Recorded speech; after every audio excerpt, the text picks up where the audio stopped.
So, World Athletics just released its qualification standards for the 2024 Olympics in Paris, France. Now, these standards have generated a ton of talk, but they definitely need to be broken down a bit to really understand why World Athletics chose to increase these standards compared to 2020. First off, on the surface, these standards are no joke. 10 flat and 11.07 for the 100 meters, 45 flat and 50.95 for the 400, 8.27 and 6.86 meters in the long jump. These are kind of crazy.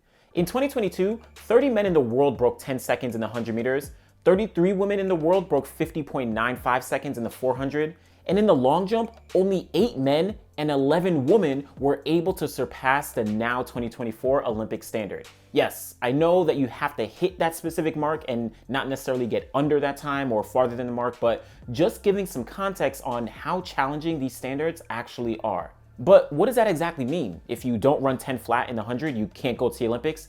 Obviously, that's not the case. Now, there are multiple reasons as to why these standards are so tough relatively across the board, but there are 3 specific reasons that I personally think as to why we have these qualification standards. First off, World Athletics World Rankings. Now, World Athletics rolled out the World Ranking system just a couple years ago. They're relatively new, and they're used as a way to rank the athletes by various different factors, not just their individual performances. They have definitely gotten a mixed response in terms of reception from athletes, coaches, meet directors, everybody, right? But regardless, it's what World Athletics is using today.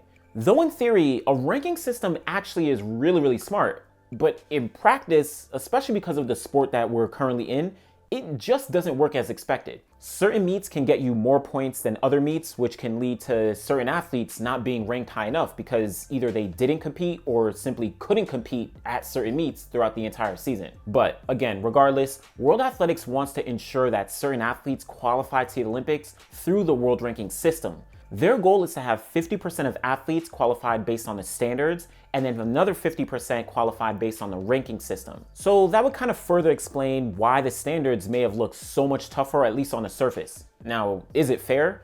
Again, the rankings, I don't think work exactly for our sport in the way that they've been designed, as it really lends itself to athletes who have access to big meets, they have the money to travel to these meets, and they don't have other limitations or obligations, such as geography, right? The sport is very European centered with a lot of the big meets happening in Europe. Also school, right? NCAA athletes get the short end of the stick as they have a lot of competitions they have to compete at that might just not rank up in terms of world rankings. So that's the first reason. The second reason, the sport is getting so much more competitive and athletes are just overall getting better. Now, I'm not saying absolutely across the board, everyone is getting better. But for example, the men's 400 meter hurdles are clearly much better now and historically than compared to like the men's long jump, just as compared to previous years and previous eras. But in general, athletes across multiple events are actually getting better, and the pool of athletes that are not necessarily top tier and not necessarily elite are also getting faster, jumping farther, throwing farther, and all of that. You have high school and NCAA athletes who are able to run low 10 or even sub 10 seconds in the 100 meter dash. You have women who are breaking 51 seconds in the 400 meters, again, much easier, much earlier in their careers. Now, to be clear, I don't have point-by-point statistical data to say that the standards year after year have increased at a steady pace, along with the rate that performances in these various events have actually increased.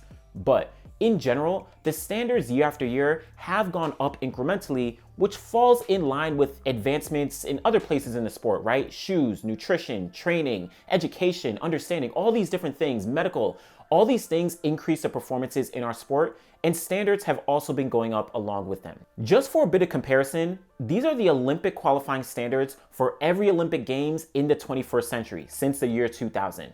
As we can see, there has been a steady increase in most of the events year after year, Olympics after Olympics. Now, we did see a change with the A standard and B standard when those were removed at the 2016 Olympic Games, but what's crazy is that one of the standards, the men's 400 meters, actually got slower since 2020. It went from 44.90 in 2020 to 45 flat for the 2024 Olympics. But in general, we can see the progression from the year 2000 to 2024. 100 meters, the standard was 10.27 seconds in 2000.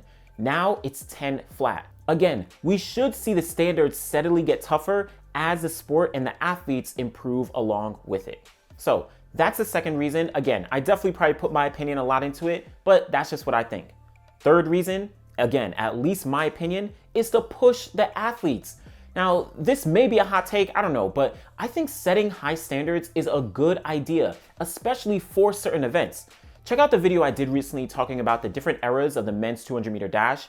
Running sub 20 is not what it was 10, 20, 30 years ago, right? Running sub 20 in 2022 is not nearly as heralded as it was in the year 2000. But in my opinion, it should be that way. We want athletes to reach for higher standards and tougher barriers. No one wants to see the men's long jump remain relatively stagnant as it's been the past couple years, right? I want to see guys jumping 8.50 meters. I want to see guys jumping 8.8 meters, right? Let's give the athletes something to work towards. Yes, it may be challenging, but why settle for lesser performances and call that success, right? I think these standards will give athletes something to push for and will not only allow them to produce some amazing performances that we all know that they are more than capable of, but also performances that will make the fans enjoy the sport even more than we already do. But of course, these are just my thoughts. Let me know what you think about the 2024 Olympic qualifying standards. Are they too tough? Are they too easy? Are they just right?